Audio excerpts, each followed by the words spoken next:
Welcome to the Week 10 recap. We have a slate full of games to get to today, and let's first go to Colorado, where Deion, Sanders, and company are looking to pull off the upset of number 9 TCU. This isn't a conference matchup, but still holds plenty of implications for these teams. TCU is coming off a nice run where their only loss came in the first game of the season against LSU, and Colorado has had a pretty up and down affair where they've been a 500 team, and a signature win in this game would go a long way towards building on their confidence in this one. We picked this one up about a minute before halftime. Colorado is driving, down by 12. Shedeur Sanders and company looking to make a play. He takes the snap, and he's going to fire a deep ball to the corner of the end zone, and it is dropped. And it was just that kind of day where Colorado left a lot of plays on the table where you felt like they really could have threatened TCU, but that never really happened. 5 minutes to go in the third quarter. Chandler Morris in the full house formation. That 12-point margin is still the difference. Trey Sanders is able to bully his way into the end zone, and this gave TCU a pretty comfortable lead, but that did not deter Colorado. Colorado and company kept on pushing. At this point, they're down 16, only a 2-score game. They're able to get into the end zone here, but they would not be able to get the 2-point conversion, so it would stay a 10-point margin, and TCU would be able to put the finishing touches on this one right here in this point. First and goal, spread out wide. Chandler Morris looking for the piece de la resistance, and that goes to Jack Beck for 5 yards. And that would complete the win for TCU, who got quite a game from Colorado. But the story here is still Chandler Morris putting on quite a show and really establishing himself as a threat of one of the better players in the country, and he's running this TCU offense just like Max Duggan did last year, and they're looking quite dangerous. Next up on our slate, Clemson visits the bounce house in UCF. These are two teams that have had very different seasons and have gone against expectations. Clemson has had a season that you could probably describe as a worst-case scenario. They have dropped a lot of weird games, and their schedule shows it. At this point, they are not at the bottom of the conference, but they're 2-2 in conference and have lost a lot in non-conference as well, so they kind of sit in the middle of the SEC standings. And then UCF is the surprise team where they sit with us at the top of the SEC East at 4-1. And we have a game against UCF later on in the year that's going to be massive and have all of the implications, so I'm excited to see that. And then these two teams, though, can UCF continue to win these games where they're supposed to win now and take out a really good Clemson team that's talented? So I'm interested to see if UCF can come into this one and really establish itself and still say, hey, we've had a couple of weird games, but we're still the team to beat in the SEC East at this point. So let's see how UCF is able to do, even though they have a couple of injuries on their offensive line, as you can see, and see if they can put away Clemson. So second quarter, minute and a half to go, first and goal. John Reese Plumlee and company put a man in motion, 28-17. And he decides to keep it himself, use those legs that are such a weapon for him, and they go and take a commanding lead in this one. But Clemson, always scrapping around, they're able to go and get a touchdown of their own, get one back with about 6 minutes to go in the third quarter, and this one was definitely not over yet at this point. Then we move all the way to a minute left in the fourth quarter. They kept going back and forth. Clemson down 7 with a minute to go. Cade Klubnik would need a game-tying drive. He finds Jake Beringstool on third down to get a first down. Then later on, under 20 seconds to go, it's 2nd and 1. He finds his man, Troy Stellato. He gets 13 in a first. And now Clemson has 12 seconds to go. It's 2nd and goal. They have to have a touchdown. They can't get tackled in bounds. He's going to go out, and Jake Beringstool does not get out, but they have one more timeout. So he's able to take that. 6 seconds to go. They're in desperate need of a score here, and Klubnik is able to find his man, Jake Beringstool. That's 8 yards. They tie this up. We are going to overtime now, just what we needed. First possession of overtime, UCF, 3rd and 5. They need a play to keep their drive going, and Xavier Thomas, one of the former top recruits in a Clemson recruiting class, goes and makes a massive blindside hit, forces a 4th and 11, and now about a 43-yard field goal, so definitely not a gimme, and especially in overtime, this could totally change the complexion of things. It's going to be a pretty big kick. It's up, and it is good, and Clemson is able to hold them to 3, but UCF still puts something on the board. Clemson gonna look to try and put this one away early here. 1st and 10, down by 3. Can they make a play? Klubnik to the sideline, and the UCF defender gets a foot down, intercepts the pass, game over. UCF gets out of this one with a victory in a game that was very ugly at times for a high-scoring affair. Both teams did not seem to be in rhythm. There were 6 turnovers combined, but UCF continues their climb, and they stay at the top of the SEC East, and Clemson continues their very disappointing season. Now, we go to Kansas at David Booth Memorial Stadium, where they host Nebraska. Nebraska is coming off their biggest win of the season when they beat Kansas State and took over first place in their Big 12 division. Nebraska's in the spot of they just need to win every game, and they are going to be representing their division in the Big 12. But the story coming into this game is Jalen Daniels, quarterback for Kansas, was probably going to play today, but there was still some question whether Kansas was going to have their all-star quarterback. And shocker, he is able to make it for this big game with Nebraska in town. He was going to give it his all. But Nebraska's defense really triggered early, and they were able to keep Jalen Daniels from really keeping to his explosive ways. Then in the second quarter, with about 5 minutes to go, we see another opportunity with Kansas down by 3, trying to make a play, throwing to the end zone, and there's a 50-50 ball that they're just not able to come up with, and Nebraska makes a couple of defensive stops. And with that, they were able to build some momentum, and things started to get away from Kansas. They're down 30-13. Nebraska able to hit a nice out route and battle into the end zone, and they go up 37-13 at the half, and Kansas is in shock at this point, and you could tell they were in danger of really getting run off the field. But they were able to make their way back into this one. 3.5 minutes to go. They make a stop on third down, and Nebraska gives the ball back to Kansas, and it would be Kansas's turn to start driving. A third and 8. Gotta have it here. Gotta keep your drive alive. Jalen Daniels hits his man, and now they're in field goal range, and Kansas could easily tie this, and we might see another overtime game. But they end up flipping it out to Devin Neal. Devin Neal finds the end zone on his only carry of the drive. It is able to give Kansas a 4-point lead after they've made this miraculous comeback. Under a minute to go. No timeouts for Nebraska. Might as well heave it to the true freshman, Malachi Coleman. He scores. They're up 54-51 with under a minute to go. Now Kansas, they have all 3 timeouts, but they have about 25 seconds. They're taking a lot of time. This drive was not well timed out, but instead Jalen Daniels just decides to hit his man Lawrence Arnold, and he gets down to the 1-yard line, the 2-yard line, and now Kansas is going to have some shots near the goal line to try and win this game. First and goal, 18 seconds to go. Might as well flip it out again, and Devin Neal just battles his way in, and Kansas, with that, pulls off the huge upset of Nebraska, and this Kansas offense was able to solidify itself as one of the more dangerous in the country when Jalen Daniels is back. It was not an efficient day from him, but he was able to take shots and really push this Nebraska defense, and now Nebraska falls back into the muck of their Big 12 division, and things are not as easy as they had seemed before. Now we head to Texas, where they host Texas A&M for the first time as conference rivals in quite some time at DKR Texas Memorial Stadium. The standings coming into this one are pretty favorable to both these teams. They're both in the top half of the league, but they're going to need some help and need TCU to falter along the way. TCU's already beaten Texas last week, so Texas just needs to continue winning and hoping that TCU takes a couple of losses so that they can jump them. And A&M has had kind of that Clemson-ish season of, oh, you've done fine, but it's not really breeded a ton of positivity within the community and how they've done. So we'll see if Texas A&M can get their signature win of the season. Connor Wegman and company on second and goal, trying to run this in before halftime, but end up fumbling it away. And that was kind of the story for Texas A&M, was just lost opportunities and not being able to convert when they needed it, and giving Texas some chances. This one, after halftime, 6.5 minutes to go in the third and goal. Quinn Ewers said, I can do this myself, gets into the end zone with his own run, and Texas takes their first lead. And they would continue to build off that in the second half, and the Texas A&M offense went completely cold. This is a 4th and 7 opportunity with 7 minutes to go. Texas gets the sack, throws them down.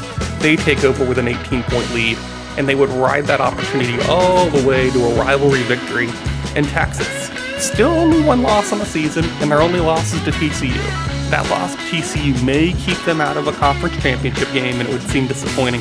But Texas has a path where they could end up just rolling their way all the way to a 1-loss season, which would be a massive step forward for this team and has to breed some positivity for them as well. And then on the A&M side, I don't really know what to say. I think this is one of those games where it's just kind of been that season where it hasn't gone right, and they've lost a lot of these games in really weird fashion, and they've had a lot of games too where they've just been blown off the field and not been competitive. So I think this roster might be in need of an overhaul. We'll see if they're able to keep those guys together after the season, or if there's going to be a max exodus in the transfer portal. Next up on our game log is Tennessee hosting Mississippi State, which at the beginning of the season, you may not have thought this as a game that was going to be a primetime SEC matchup, but this one still holds plenty of implications for these two teams that are sharing a division this year. Tennessee sits at top of the division at this point with a 5-2 record because of their tiebreaker with North Carolina, but Mississippi State still sits at 4-2. They can propel themselves to the 5-2 club with a win, and that would give themselves a tiebreaker over Tennessee if they're able to pull off the victory. The star for Mississippi State this season has been Will Rogers, the quarterback, who has been leading some massive drives and really shown the internal fortitude, honestly, to be a top quarterback in the SEC. At this point, though, they don't go through the air, they go on the ground and give it to Jaquavius Marks, and he ties the game on the ground 17-17. And then a little bit later on in the second half, he's able to find the end zone to give them a 31-23 lead over Tennessee. Big play for Tennessee with about 5.5 minutes to go in the fourth quarter. 4th and goal, down by 8.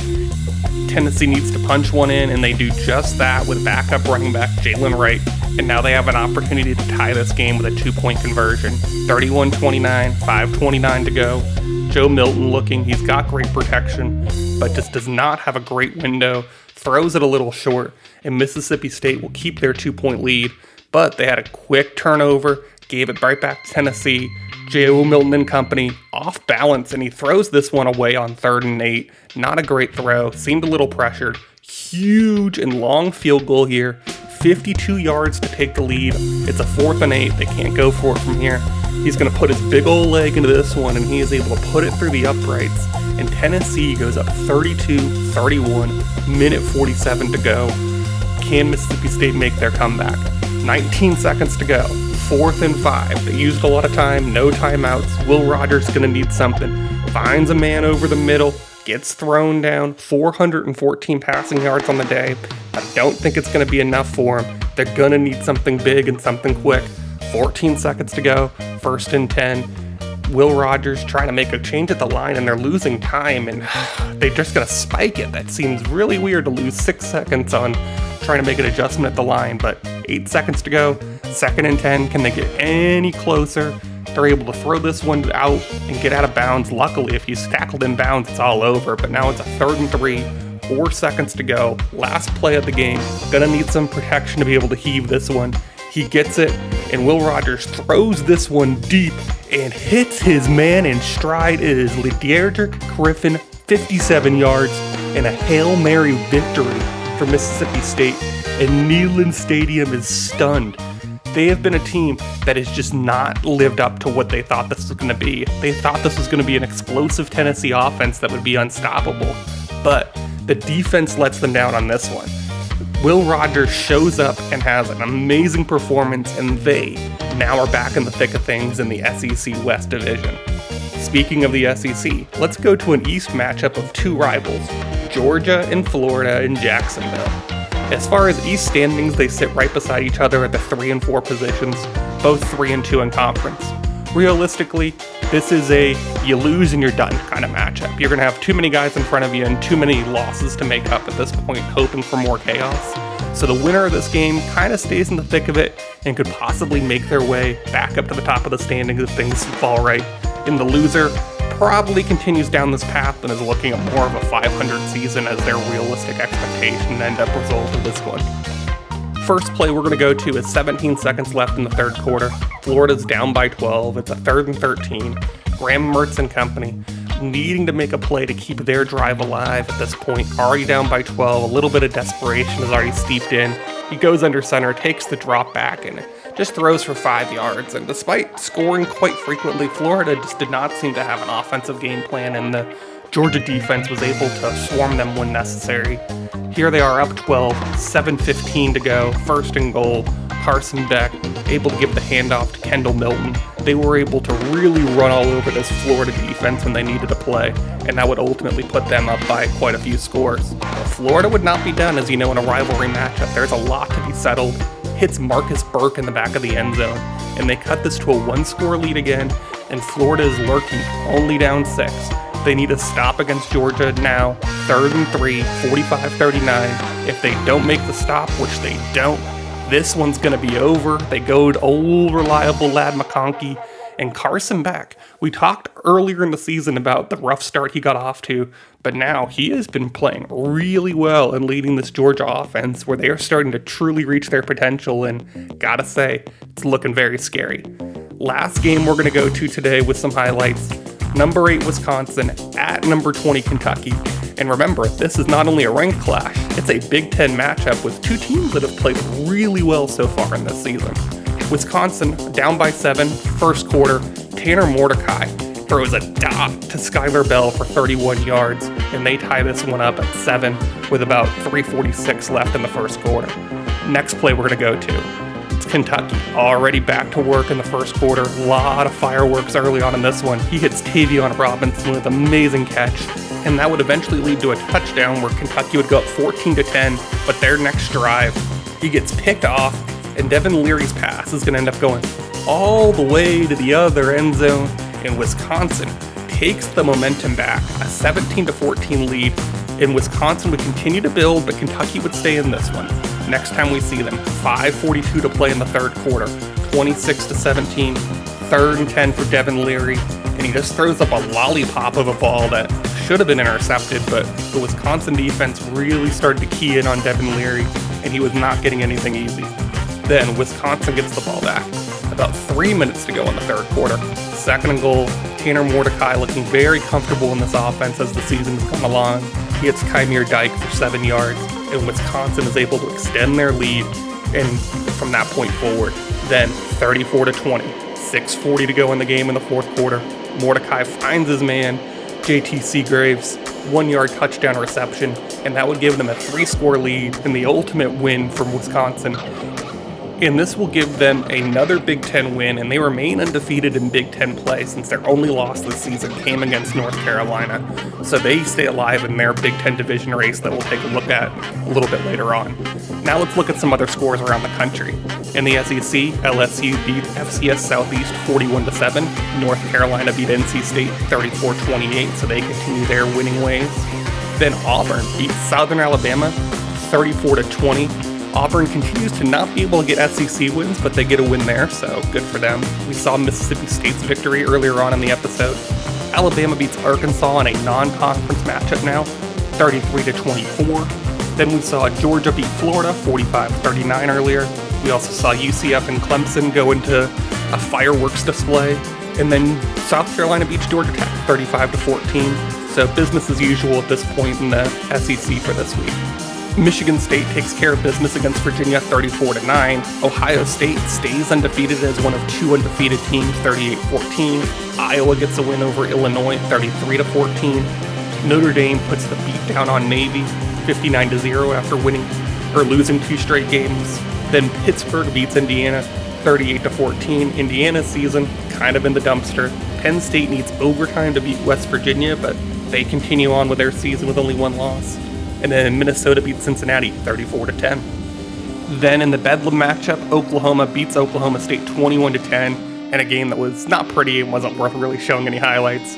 Kansas State beats Iowa State 45-7. We saw Texas's victory earlier on in the episode. We also saw TCU win 49-39. Nebraska's loss to Kansas. That's going to have some implications, as you'll see in the conference standings a little later. Missouri beats Tulane 37-7. Then Houston beats Baylor 35-28. And we also saw on the SEC side of things, Alabama beating Arkansas. And then SMU beats USF 23-0. And then our final big conference matchups, Arizona State loses to Washington State 26-20. They have not been great. USC and Caleb Williams win 49-10 over a good Oregon State team. Utah beats UNLV 47-13, and Utah only has 1 loss on the season. Washington wins 42-3, and they remain undefeated. UCLA beats Fresno State 28-14, and then Colorado State gets their first Pac-12 win of the season by beating Boise State And then on the Heisman side of things, Caleb Williams continues to be the number one guy that everyone is looking to, while Michael Penix has moved up the standings quite a bit. Braylon Allen did not have a prolific rushing game despite the win, moves down a little bit. Chandler Morris is now lurking in kind of that 4 spot with a lot of momentum, and Will Rogers, as we had mentioned during his game, has elevated himself up in the national conversation for quarterbacks. Then we move to standings. UCF still sits atop of the SEC East. Pretty much a 3-team race with us, UCF, and Georgia. A lot of games to be decided. We still play both those teams, but still more to figure out there. North Carolina takes the driver's seat of the SEC West at this point with a 6-2 conference record. They will just need one more victory, and they will be the SEC West champions. Mississippi State does not hold the tiebreaker against them, so they're going to need a North Carolina loss if they want to get back up into that picture. Big 12 Division A. TCU, if you keep on winning, you will end up being the champions. They have a couple of spots where they could slip up, but they will be favored in every game remaining from their season, so they should be able to finish off that one and become the Big 12 representative. Then Kansas State takes back the division lead after Nebraska's loss, so now they are in the win and you control your own destiny kind of mindset, so they should be in a good spot. Ohio State has a matchup now with Wisconsin looming, as they are both undefeated in conference play, and so a lot will depend on that result. Notre Dame, Penn State, Michigan State, and still Michigan are kind of have outside shots because of them still kind of playing each other a lot. So we'll see how that goes and who wins the winning that division.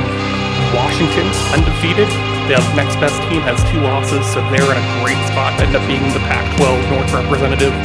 And then in the South, you saw Utah still controlling things as per usual for their spot things. Then, next week, next video, we host Georgia Tech.